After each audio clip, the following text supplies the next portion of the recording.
안녕하세요, 벨무비입니다.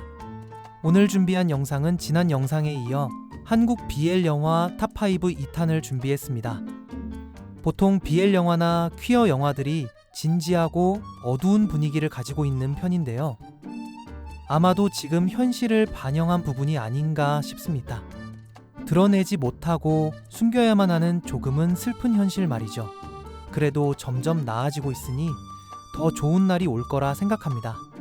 그래서 이번 영상에서는 다른 분위기의 영화도 몇 편 구성해봤습니다. 그럼 시작해 보겠습니다.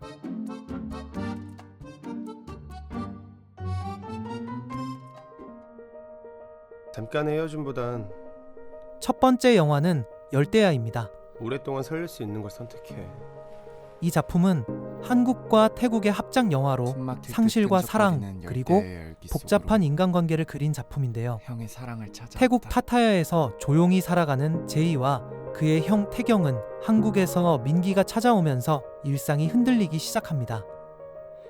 민기는 형 민훈이 군 복무 중 자살한 이유가 제이에게 있다고 생각해서 복수 혹은 진실을 확인하기 위해 파타야에 찾아온 건데요.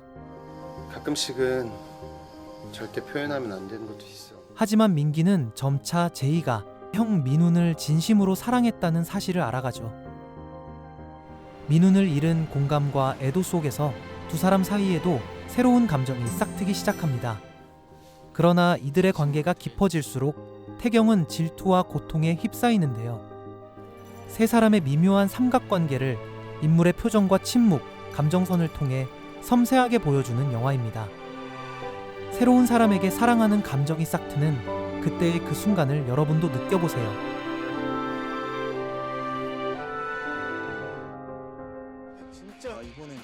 나 진짜 헤어질 거야.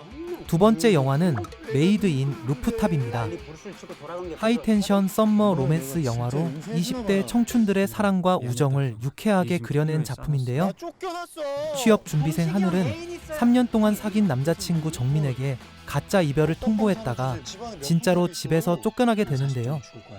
갈 곳 없는 하늘은 BJ로 활동하는 친구 봉식의 옥탑방에 얹혀 살게 되죠. 한편 자유로운 영혼의 힙스터 봉식은 연애에 관심 없다고 하지만 매력적인 남자 민호의 적극적인 플러팅에 마음이 흔들리기 시작합니다.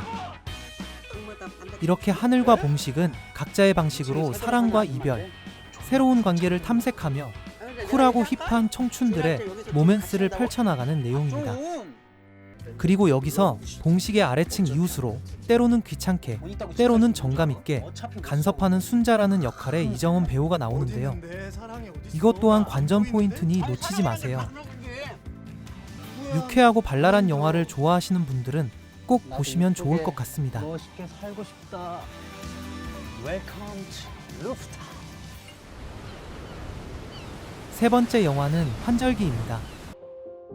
주인공 미경은 남편과 떨어져 고3 아들 수연과 단둘이 살아가는데요.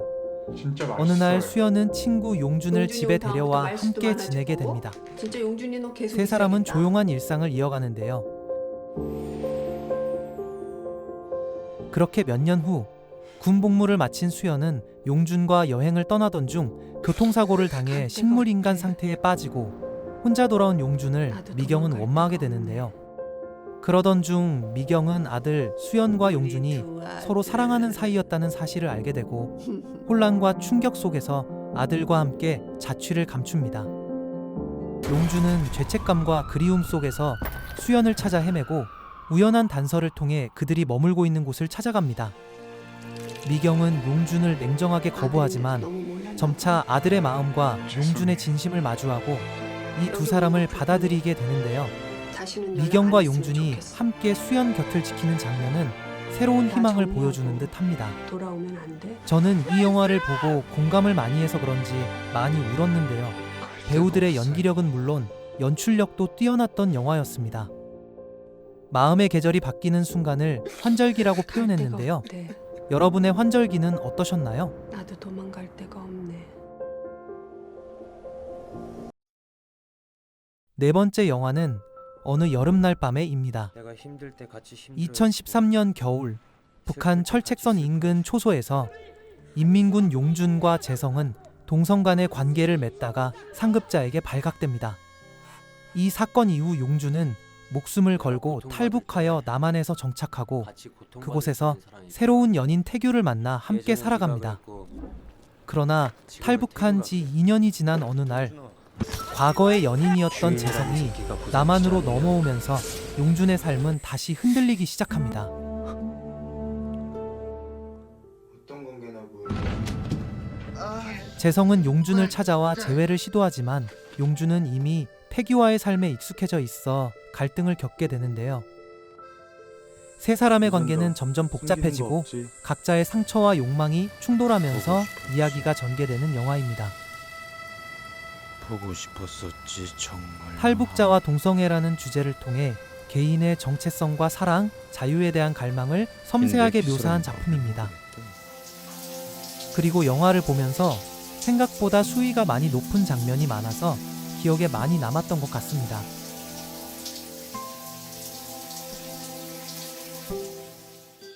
다섯 번째 영화는 롱타임 노시입니다. 이 영화는 퀴어 로맨스와 액션 장르를 결합하여 독특한 분위기를 만들어내는데요. 두 주인공의 감정선과 갈등이 현실적으로 그려집니다. 시키는 거 아니다. 주인공 치수는 일명 나르는 칼이라고 불리웁니다. 그리고 기태는 들깨라고 불리우는 각각 다른 범죄 조직에 소속된 킬러입니다. 임무 수행 중 우연히 마주친 두 사람은 서로의 정체를 모른 채 사랑에 빠지게 되는데요. 그러나 기태는 치수에게 말하지 못한 비밀을 가지고 있으며 시간이 지남에 따라 두 사람은 조직의 명령으로 인해 실체를 알게 됩니다. 결국 조직을 배신한 두 사람은 위험에 처하게 되는데요. 도망치는 과정에서 조직의 추격을 받게 되고 치명적인 위기에 처하게 됩니다. 그러나 서로에 대한 믿음과 사랑으로 위기를 극복하고 새로운 삶을 시작하기 위한 희망을 찾아간다는 내용입니다. 조금 더 멋진 액션이 가미되었으면 어땠을까 하는 생각이 들었는데요. 그래도 신선한 장르여서 좋았던 영화입니다. 오늘 두 번째로 준비해본 5편의 한국 BL 영화 어떠셨나요? 아직 소개시켜드리지 못한 한국 BL 영화가 많이 있는데요. 하나하나씩 소개시켜드릴 수 있게 노력하겠습니다. 아직 안 보신 분들은 꼭 보시길 바라고, 보신 분들은 또 한 번 보시면 좋을 것 같습니다. 오늘도 함께 해주셔서 감사합니다. 저는 벨무비였습니다. 구독과 좋아요, 그리고 알람 설정 부탁드립니다. 여러분의 응원이 큰 힘이 됩니다. 그럼 다음 추천 영화 영상으로 찾아뵙겠습니다.